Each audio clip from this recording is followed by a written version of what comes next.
para mim o item que nós estamos estudando nas quintas-feiras. Nós acabamos fazendo sempre o Evangelho segundo o Espiritismo, uma sequência. E nós estamos estudando agora o capítulo 5, que é Bem-aventurados os aflitos. E eu vou falar sobre motivos de resignação. Então, nesses itens 12 e 13 que fala, né, ele coloca muito sobre a questão da resignação, né? Então, os motivos de resignação. Mas a gente primeiro precisa entender o que é resignação, porque muitas pessoas não sabem o que é resignação. Então, a resignação, ela tem uma explicação aqui, até que eu vou colocar, que é a atitude de aceitação serena e ativa diante das dificuldades da vida, entendendo-as como oportunidade de aprendizagem e evolução espiritual. Então, é uma atitude de aceitação serena e ativa. Mas vamos colocar em prática, então, né? Se a gente for pensar no sofrimento, porque então a resignação, ela vai vir com base no sofrimento que nós temos. Então, as dores e sofrimentos, elas vêm na nossa vida e aí nós precisamos ser resignados, né? Então, ter a atitude de aceitação serena e ativa, né? Então, sereno é calmo, né? E ativo, que a gente tem que agir. E aí, durante as turbulências, porque todos nós passamos por turbulências, todos nós passamos por dores, por dificuldades, então todos nós vamos ter. E como nós vamos falar para as pessoas, né? Ou como nós vamos ter resignação quando a dor é grande, né? Porque quando nós estamos felizes, quando está tudo bem, ser resignado é muito fácil a gente falar, a gente aceita a vida como ela é, né? Vamos dizer assim, a minha vida, ela é desse jeito porque Deus quis, né? A gente aceita com muita facilidade, mas nos problemas é que nós vamos ver se nós temos essa virtude ou não, porque é uma virtude, tá? Então, ser resignado é uma virtude. E aí, né, quando vem o problema, se a gente vai falar assim, não, mas olha, compreende, porque é assim mesmo, a vida, né, Deus quis dessa forma. Se a gente falar somente assim, muitas pessoas não vão entender e não vão compreender do que se trata isso. Mas aí eu vou pedir licença aqui para falar para vocês, ler uma passagem do Evangelho de Mateus, que é o item 7, do 24 ao 27, para que a gente possa entender no que Deus, né, Ele quer de nós. Então aqui, portanto, todo aquele que ouve estas minhas palavras e as pratica, será comparado ao homem prudente, que edificou sua casa sobre a rocha. Caiu a chuva, vieram as torrentes, sopraram os ventos, precipitaram-se contra aquela casa, mas não desabou, pois fora alicerçada sobre a rocha. Então veio o vento, veio as dificuldades, mas não desabou, né? Porque estava o alicerce. E todo aquele que ouve essas minhas palavras e não as pratica, será comparado ao homem tolo, que edificou sua casa sobre a areia. Caiu a chuva, vieram as torrentes, sopraram os ventos e chocaram-se contra aquela casa. Desabou e foi grande sua queda. Então, o que ele quis dizer quando ele coloca da casa, né? Da casa sobre a areia, né? Seria nós, quando nós ouvimos a palavra do Cristo, né, e não as entendemos. Não, quando vem a dificuldade, nós não temos nenhum alicerce verdadeiro para que nos reerga, para que nos dê força, para que nós tenhamos fé na vida futura. Porque de nada adianta nós sabemos, essa passagem mesmo, acredito que todo mundo já ouviu, né? Mas quando que nas dificuldades nós pensamos nela? Quando, né? E eu peço, né, para todos vocês, se nas dificuldades da vida de vocês, qual é a passagem do Cristo que vocês utilizam para que a fé de vocês se fortifique? Porque nós devemos ter. Porque senão, né, nós temos o conhecimento teórico sobre Jesus, sobre a palavra, sobre as coisas, mas nós não temos a prática. Porque a prática é fortificar a nossa fé. Na fé da vida futura, na fé na reencarnação, de que Deus é justo e misericordioso. E se nós não conseguimos entender que os nossos sofrimentos, eles não são castigos de Deus, quando nós, né, acabamos vendo através do sofrimento somente a raiva, a mágoa, né, a revolta contra Deus, nós não estamos entendendo ou realmente vivendo o que o Cristo quer de nós. Porque o Cristo, Ele quer que realmente nós consigamos ter essa força para enfrentar as situações. Porque nós precisamos estar, a nossa casa, né, na rocha. E o que é a rocha? É na palavra do Cristo. É lá que nós vamos ter a nossa força. E não é em qualquer lugar. Só que não é algo que só entra e a gente não leva para a nossa vida. Porque quando nós precisamos, né, da resignação, nós precisamos primeiro entender, para que a gente tenha essa confiança no Pai, né, nós precisamos entender primeiro que o reino de Deus não é aqui. Aqui é somente uma passagem. Só que muitas vezes nós enxergamos o problema, né? E nós só enxergamos o problema, né? E culpamos as pessoas, o problema, a falta de dinheiro, a falta disso, a falta, né?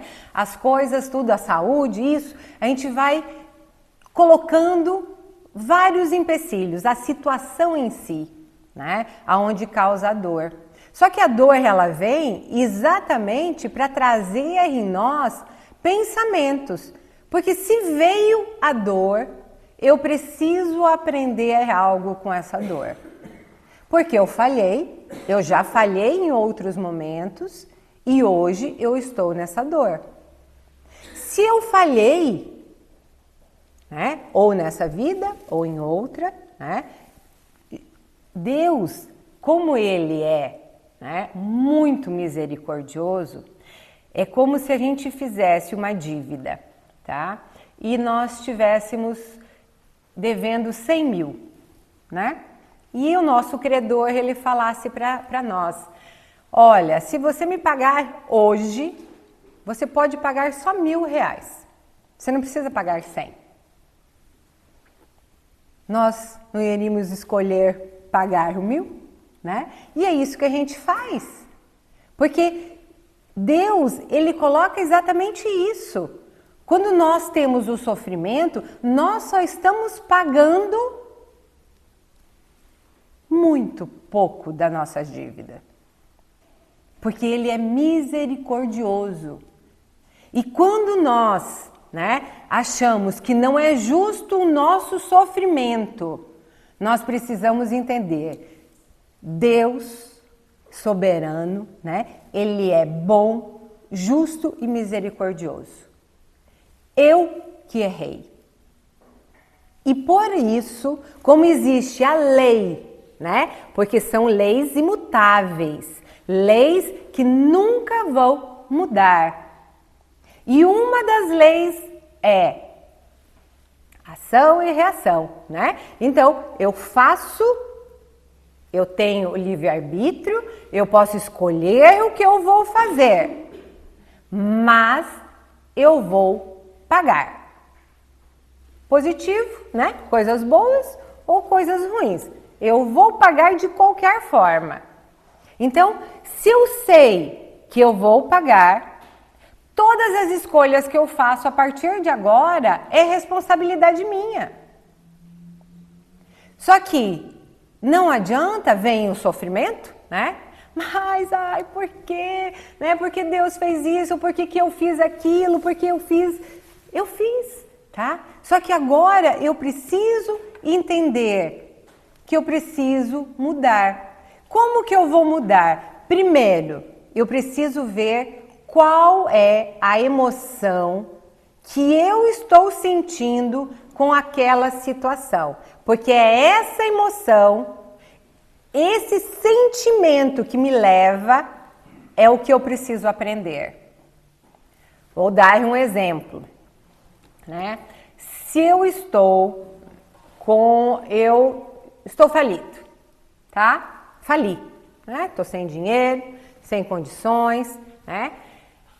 Eu posso ter uma dificuldade porque eu simplesmente fui negligente com os meus negócios, né? Eu gastei mais do que eu podia, eu fui vaidoso, fui orgulhoso e eu fali, né? Então, é uma consequência dessa vida.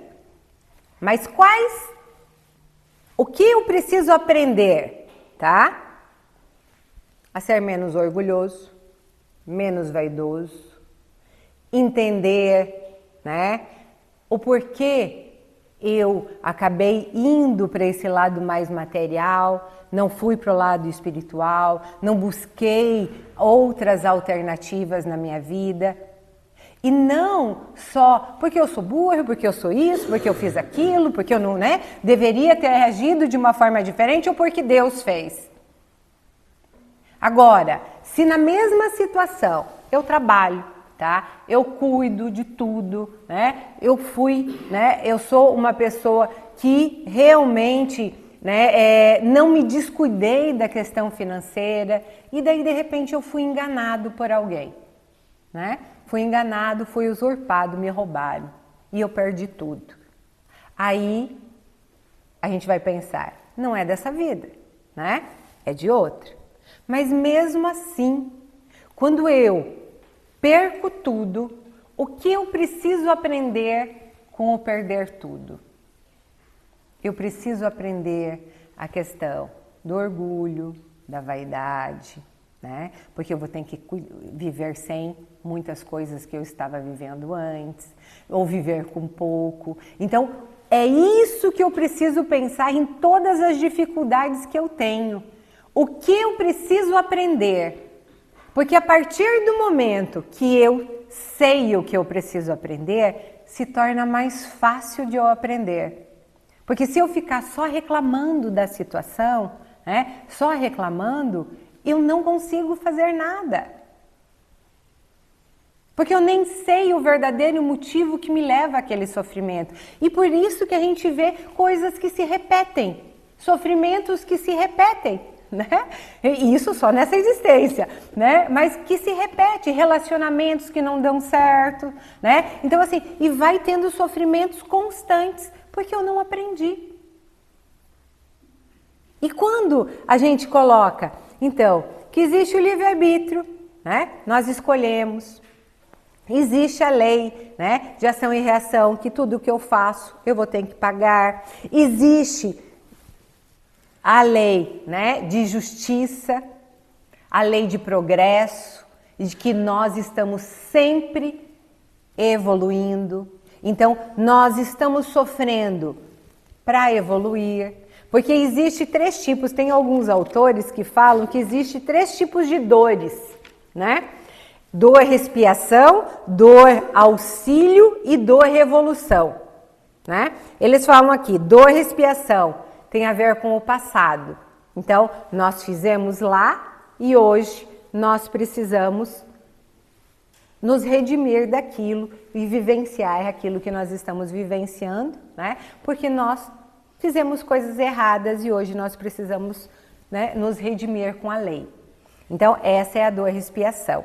A dor auxílio, ela tem a ver com o presente.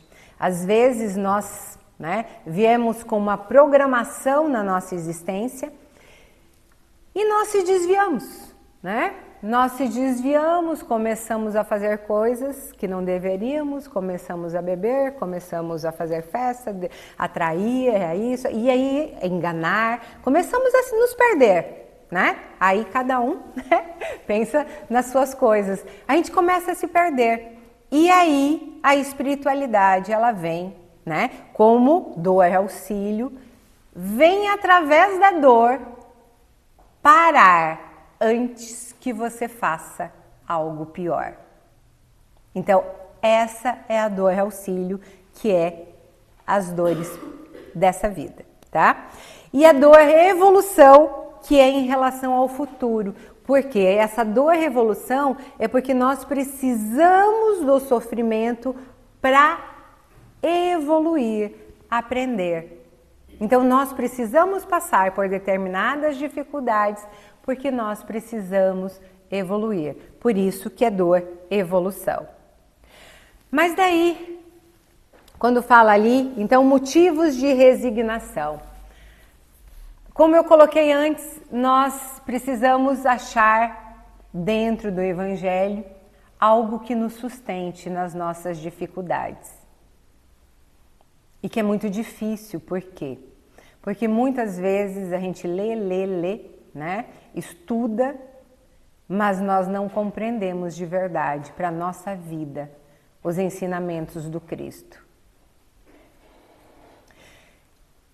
Porque quando a dor vem, como eu coloquei antes, às vezes ela vem com uma intensidade imensa e nós achamos que não temos condições de enfrentar. Mas nenhuma dor, ela vem, né, se nós não conseguirmos enfrentá-las. Tem uma passagem que eu quero ler para vocês, que é no livro Memórias de um Suicida, e que conta que é Mário Sobral, ele acabou na vida dele, na última reencarnação dele, ele teve uma amante, e aí ele acabou, né, matando ela e se suicidando.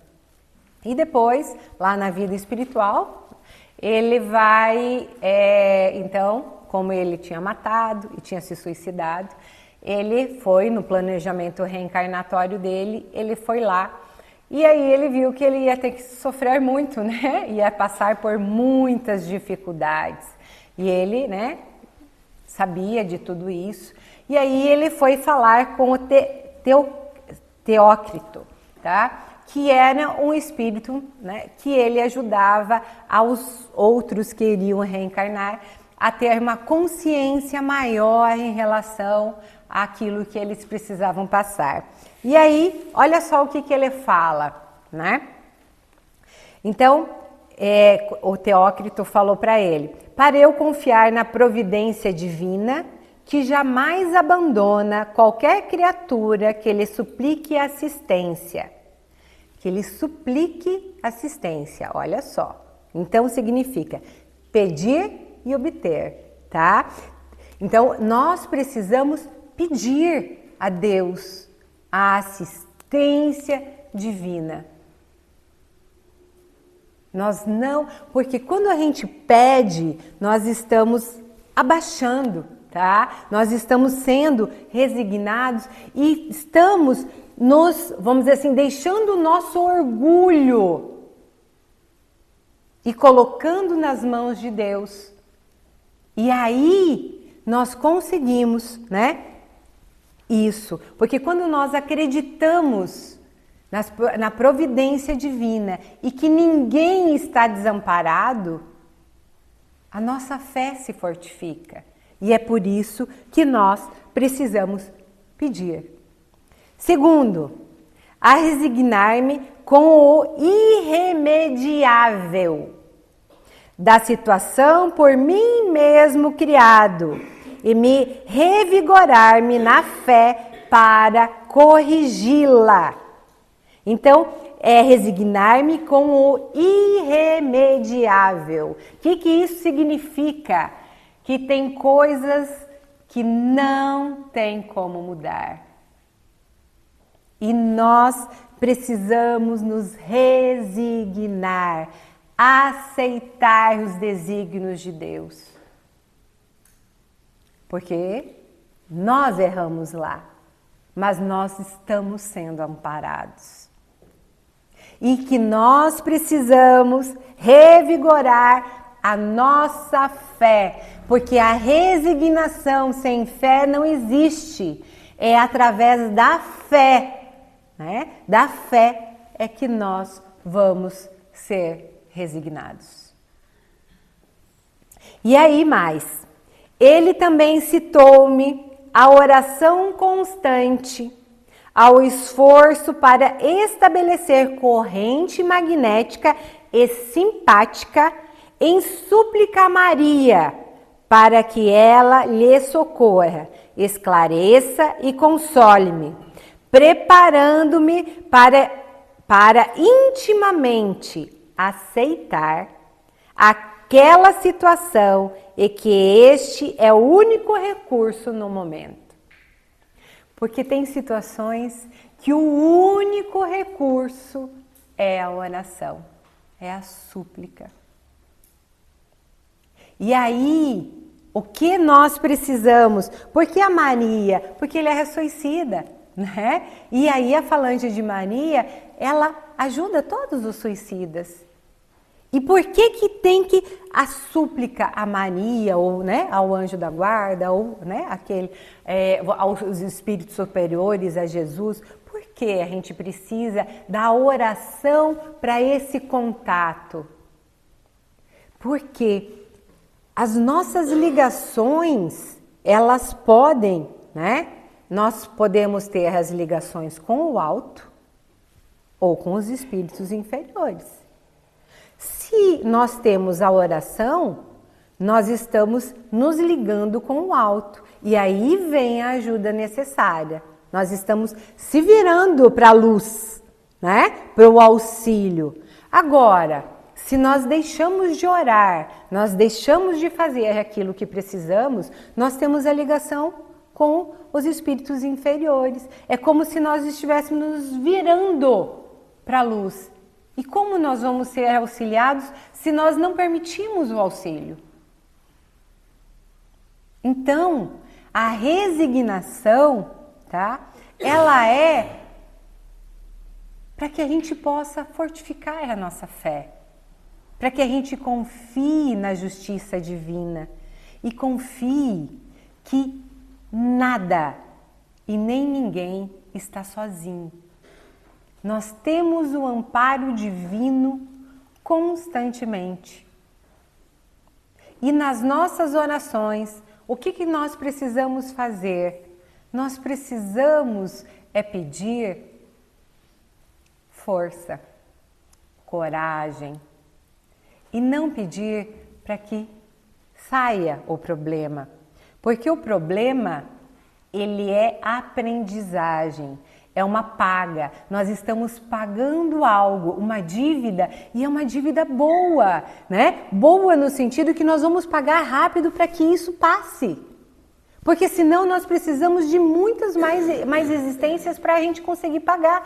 E aqui no Evangelho ele coloca, inclusive, que muitas pessoas pagam e fazem outra dívida, né? E pagam e fazem outra dívida. E cada vez é como se a gente pagasse, né? E pedisse emprestado de novo. E aí, começamos tudo. E uma das principais falhas que nós podemos fazer, tá? Uma das principais é não termos resignação.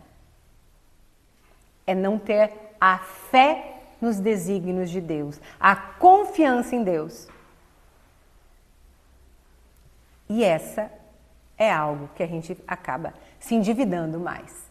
Então, quando vem a dificuldade, oremos, entendamos cada um os seus sentimentos, aquilo que está por trás daquela dificuldade, o que eu preciso mudar, o que eu posso fazer, e me fortifique no Cristo. Porque é isso, porque aqui é só um pedaço da nossa existência. É só um pedaço bem pequeno. Mesmo que a dor é grande, mas ele é pequeno. Porque a existência, ela é infinita, né? Então, é muito tempo. Então, a vida espiritual é lá. E a gente vai pensar, por que Jesus passou por todas aquelas coisas, por todos aqueles sofrimentos, né? Para nos mostrar a resignação. Porque ele e Maria, né? Foram as pessoas mais resignadas que já passaram por aqui. Mas principalmente Jesus.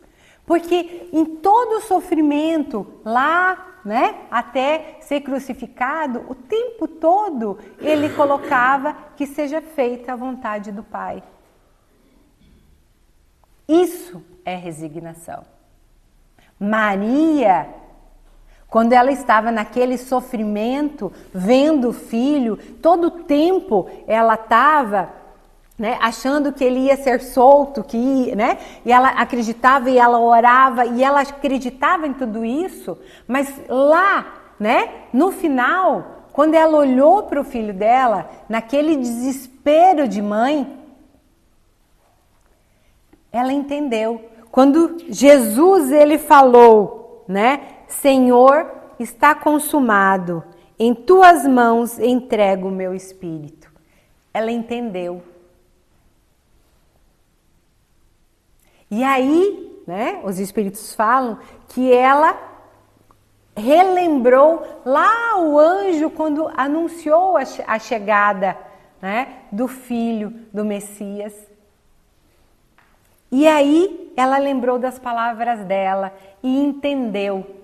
Porque além de ser o filho dela, ele tinha uma missão que o Pai designou e ele precisava mostrar essa resignação a todos os seres. E ela falou, Senhor, eis aqui a tua serva. Cumpre-se em mim, segundo a tua palavra, a tua vontade. Não é o maior ato de resignação, né? Então, que possamos todos nós conseguirmos, né, ter essa fé tão forte, que possamos também ter as passagens de Jesus em nossas mentes, nos momentos de desespero, nos momentos difíceis da nossa vida. E que a espiritualidade, ela possa sempre nos amparar, dar força e resignação para enfrentar todas elas, porque todos nós vamos passar. Né? Que assim seja para todos nós, né? Espero que vocês